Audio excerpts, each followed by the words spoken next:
안녕하세요. 오늘의 자료는 송탄 장로교회 권혁철 목사님의 주일 설교문입니다. 요한복음 14장 1절과 2절을 바탕으로 하고 있는데요.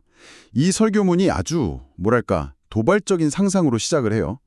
지금으로부터 딱 100년 후를 한번 생각해 보세요. 어떠세요? 이 질문 들으니까? 저는 좀 아찔하던데요. 그렇죠. 100년 후면 지금 살아있는 우리 중 누구도 이 세상에 없을 테니까요. 사실 이런 생각은 우리를 좀 허무함으로 이끌기 쉽잖아요. 맞아요. 어차피 다 사라질 텐데 지금 이게 다 무슨 소용인가 하고요. 네. 그런데 이 설교문이 흥미로운 지점은 바로 그 허무함을 입구로 사용한다는 겁니다. 모든 것이 사라지는 그 지점에서 역설적으로 가장 중요한 것을 발견하게 만드는 그 논리적 여정을 따라가 보려고 합니다. 허무함을 입구로 삼아서 삶의 의미를 찾아 나선다. 와, 굉장히 역설적이네요. 자, 그럼 그 여정을 한번 따라가 보죠. 설교문은 먼저 청중을 그 100년 후의 세상으로 아주 강하게 밀어넣습니다. 네, 맞아요. 지금 내 이름, 내가 가진 직함, 심지어 나를 둘러싼 모든 관계와 이야기까지 전부 먼지처럼 사라진다고 상상해 보라고 하죠. 네, 아주 단호하게 이야기합니다. 지금 우리가 겪는 고통, 분노, 억울함 같은 감정들도 마찬가지라고요. 여기서 아주 멋진 비유가 나오는데 이런 감정들을 영원한 진리가 아니라 잠시 우리 몸을 통과하는 날씨 같다고 표현해요. 아, 날씨요? 네, 비바람이 몰아치고 천둥번개가 쳐도 그게 그 지역의 본질은 아니잖아요. 그렇죠. 언젠가는 지나가고 맑은 날이 오죠. 감정도 그렇다는 겁니다. 아, 그거 되게 위로가 되는 비유네요.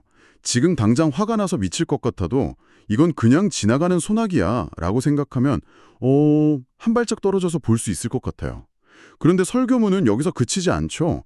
그 날씨 때문에 우리가 더 큰 걸 놓치고 있다고 지적하잖아요. 바로 그 점이 핵심입니다. 문제는 그 폭풍우가 몰아치는 동안 바로 그 감정에 휩쓸려서 우리가 정말 사랑해야 할 사람을 밀어내고 상처 주고 불필요한 싸움에 모든 에너지를 소모한다는 거죠. 100년 후에는 흔적도 없이 사라질 그 감정의 파도 때문에요. 네, 영원히 후회할 일을 저지른다는 겁니다. 듣고 보니 정말 그렇죠. 돌이켜보면 정말 별거 아닌 자존심 싸움 때문에 가족이나 친구에게 못된 말을 뱉고 후회했던 경험 다들 한 번쯤은 있을 거예요. 설교는 이런 허무함을 더 깊이 파고들죠. 부자든 가난하든 권력이 있든 없든 100년 후에는 모두 평등하게 없어진다고요. 네, 허무함에 끝까지 그냥 밀어붙입니다. 지금 우리가 목숨 걸고 지키려는 서열, 남들의 인정, 이런 것들이 전부 신기루처럼 사라질 거라고요. 그런데 청취자분께서도 한번 상상해 보세요. 모든 게 사라지고 아무것도 남지 않은 그 텅 빈 공간에 홀로 서 있다고 어떤 기분이 드세요? 바로 그 지점에서 설교는 완전히 예상치 못한 방향으로 핸들을 텁니다. 와, 이 모든 허무함의 끝에서 오히려 무언가 다른 차원의 것이 선명하게 느껴진다고 말해요. 거기서 방향을 튼다고요? 저는 그쯤 되니까 그냥 다 내려놓고 싶어지던데요. 모든 게 의미 없게 느껴지고요. 그런데 거기서 그 이상을 느낀다는 건 대체 무슨 뜻일까요? 내 인생은 100년 후에 끝나지 않는다는 확신에 대한 이야기로 넘어갑니다. 아, 허무함이 끝이라고 생각했는데 그게 끝이 아니라는 거죠. 그 근거로 요한복음 14장 2절 내 아버지 집에 거할 곳이 많도다라는 구절을 제시합니다. 아하. 즉 우리 인생이 그냥 무너지고 끝나는 게 아니라 우리를 위해 예비된 집으로 돌아가는 과정이라는 겁니다. 아, 그렇군요. 관점의 완전한 전환이네요. 대부분의 사람들은 인생은 한 번뿐이니까 오늘을 즐겨야 해 라고 생각하잖아요. 오늘이 전부라고 생각하니까요. 맞아요. 그런데 이 설교는 정반대의 이야기를 하는 거네요. 오늘이 소중한 이유는 오늘이 전부라서가 아니라 오히려 영원으로 이어지는 문 앞의 하루이기 때문이라고요? 맞습니다. 그래서 오늘의 가치는 길이가 아니라 방향에 있다는 표현이 나옵니다. 방향에 있다. 네, 하루하루를 길게 살아내는 게 목표가 아니라 영원이라는 올바른 방향을 향해 나아가는 것이 중요하다는 뜻이죠. 이건 삶을 대하는 태도를 근본적으로 바꿔놓는 생각의 전환입니다. 그 방향이라는 말이 굉장히 인상 깊게 다가오네요. 그럼 질문이 자연스럽게 이어져요. 그 영혼을 향한 오늘이라는 걸 대체 어떻게 살아야 하는가? 너무 거창하고 막연하게 들리거든요. 설교문은 여기에 대해서 구체적인 답을 제시하나요? 네, 아주 구체적이고 현실적인 답을 내놓습니다. 바로 곁에 있는 사람을 사랑하는 것입니다. 사랑이요? 네, 갑자기 사랑 이야기가 나와서 뜬금없다고 생각할 수도 있지만 논리가 있습니다. 우리가 돌아갈 그 영원한 집이 혼자 들어가는 텅 빈 공간이 아니라 주님 안에서 사랑하는 사람들을 다시 만나는 관계의 완성이 이루어지는 곳이기 때문이라는 거죠. 관계의 완성. 그러니까 지금 내 옆에 있는 아내, 남편, 아이들, 친구들이 그냥 이 생에서만 보고 끝날 인연이 아니라 그렇죠. 영혼 속에서 다시 만날 얼굴들이라는 거군요. 그렇게 생각하면 함부로 대할 수가 없겠는데요. 그렇죠. 그리고 여기서 말하는 사랑이 무슨 위대한 희생이나 뜨거운 감정만을 의미하는 게 아니라고 딱 선을 긋습니다. 아, 그래요? 네, 설교에서는 사랑을 하루의 태도라고 정의해요. 하루의 태도요? 예를 들면 이런 것들이죠. 같이 밥을 먹어주는 것. 상대방이 피곤해 보일 때 그것밖에 못해 라고 조롱하는 대신 힘들었겠다고 이해해 주려는 노력. 자존심 때문에 버티지 않고 먼저 미안해 라고 말하는 용기. 괜찮아? 라고 한 번 더 물어봐주는 관심. 와, 듣기만 해도 가슴이 따뜻해지네요. 사실 방금 말씀하신 것들 정말 사소한 것들이잖아요. 맞아요.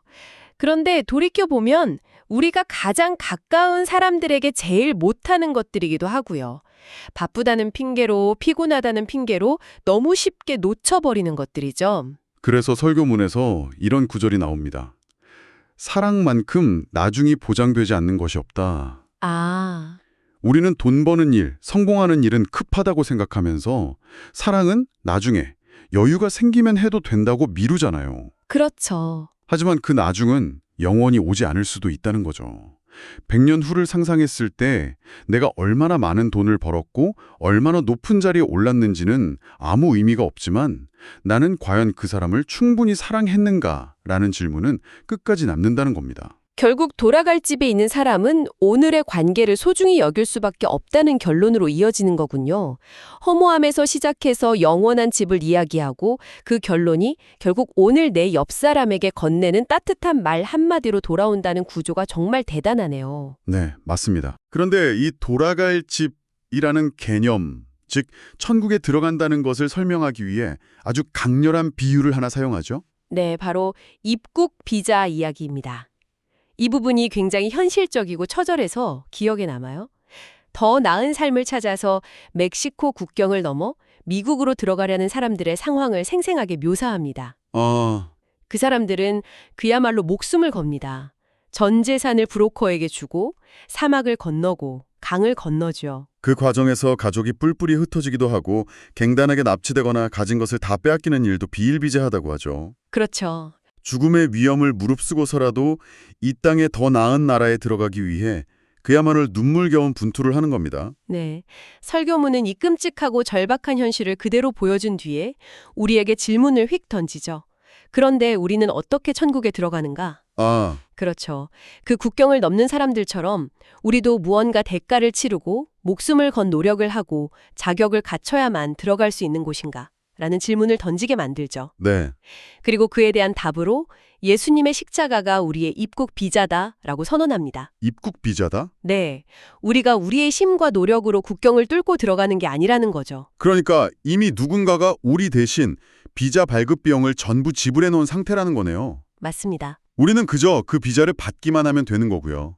이건 우리가 평소에 살아가는 세상의 방식, 즉 노력한 만큼 얻는다는 원칙과는 완전히 다른 논리인데요. 바로 그 지점을 강조하기 위한 비유입니다. 기독교 신학의 핵심 개념인 은혜를 설명하는 거죠. 은혜로 이루어진다는 겁니다. 주님이 핏값을 치르셨기 때문에 우리는 그저 믿음으로 들어가기만 하면 된다는 것. 이 비유를 통해 믿음의 본질이 무엇인지를 아주 명확하게 보여주고 있어요. 알겠습니다. 그럼 이제 논리가 다음 단계로 넘어가겠네요. 나는 이미 천국 입국 비자를 받은 사람이다. 나에게는 돌아갈 집이 보장되어 있다는 이 믿음이 과연 오늘 나의 삶을 어떻게 바꾸는가 하는 문제로요. 그렇죠. 당장 다음 달 월세 걱정, 아이 교육 문제 같은 현실적인 근심들이 산더미 같은데 그 영원한 집에 대한 믿음이 무슨 소용이 있냐는 질문이 나올 수 있잖아요. 아주 중요한 질문입니다. 설교문도 그 지점을 놓치지 않아요. 그 믿음이 생기면 근심이 마법처럼 사라진다고 말하지 않습니다. 사라지는 게 아니고요. 네. 그 대신 근심이 정리된다고 표현해요. 이게 아주 현실적인 통찰이라고 생각해요. 근심이 정리된다. 그게 무슨 뜻일까요? 마치 감정의 교통정리 같은 건가요? 비슷한 개념입니다. 삶의 무게중심이 바뀌는 거죠. 이전에는 내 삶의 모든 문제가 다 똑같이 중요하고 시급하게 느껴졌다면 이제는 우선순위가 생긴다는 겁니다. 아하. 비유하자면 항해를 하는데 최종 목적지인 항구가 어딘지 확실히 아는 것과 같아요. 중간에 폭풍우를 만나고 배가 흔들릴 수는 있죠. 불안하고 무섭습니다. 그렇죠. 하지만 결국 나는 저 항구에 도착할 거야 라는 확신이 있으면 그 파도를 견뎌낼 힘이 생기는 겁니다. 지금의 고난이 나를 침몰시킬 끝이 아니라는 걸 아니까요. 그래서 우리는 끝으로 가는 사람들이 아니라 집으로 가는 사람들입니다라는 문장이 나오는 거군요. 네, 맞습니다. 이 문장 하나가 주는 안정감이 엄청나네요. 죽음 이후가 막막한 사람에게는 하루하루가 낭떠러지를 향해 걸어가는 것처럼 느껴질 수 있겠지만 돌아갈 집이 있다고 믿는 사람은 흔들리더라도 다시 돌아올 중심, 닻을 내릴 곳이 있다는 거니까요. 맞습니다. 그 확신이 우리를 두려움에서 자유롭게 만든다고 설명합니다. 그리고 이 지점에서 다시 한번 가장 처음 이야기했던 실천적인 결론으로 돌아옵니다. 네. 그 자유와 확신을 얻은 우리는 이제 무엇을 해야 하는가? 결국 더 사랑하는 것입니다. 결국 다시 사랑으로 돌아오는군요. 네, 논리가 이렇게 이어집니다. 나의 영원한 미래, 즉 영원의 때를 책임져 주신 분이 지금 내가 겪고 있는 이 고통스러운 육신의 때를 외면하실 리가 없다는 믿음.